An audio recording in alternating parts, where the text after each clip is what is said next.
Welcome back.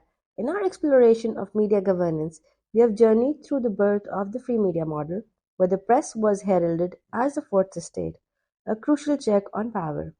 But as we delve deeper, we must confront the complexities and contradictions inherent in this ideal.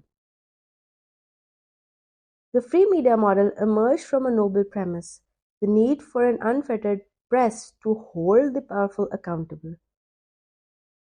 Journalists were envisioned as guardians of democracy, shining a light on corruption and injustice. And indeed, history is replete with instances where the media played this role admirably. Yet, there is a darker side to this narrative.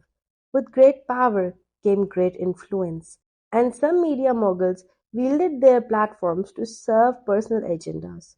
Randolph Hearst and Joseph Pulitzer's sensational reporting is a notorious example, where their rivalry fueled war hysteria and possibly even ignited the Spanish-American War.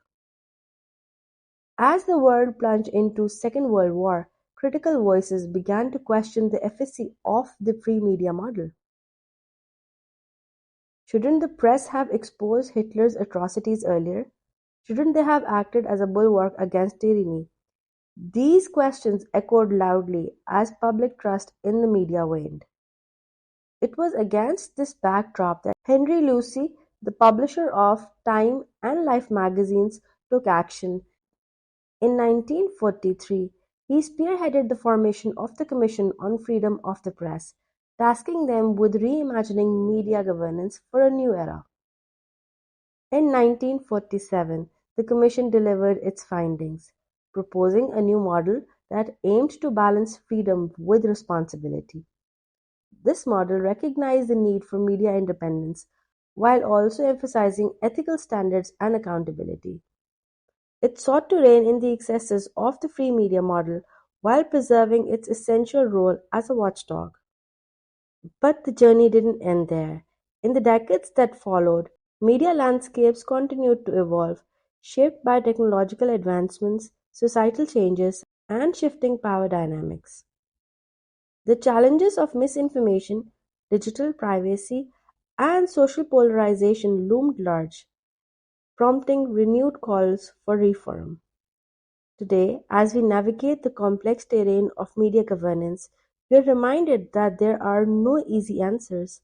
The free media model remains a beacon of press freedom, but it also serves as a cautionary tale about the perils of unchecked powers. As we move forward, we must strive for a media ecosystem that upholds the principles of truth, transparency, and accountability. Only then can we ensure that the press fulfills its vital role as a fourth estate, safeguarding democracy and serving the public interest.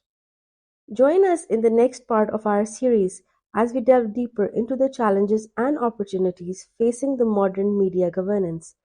Until then, remember to question, to challenge, and to seek the truth. Thank you for watching.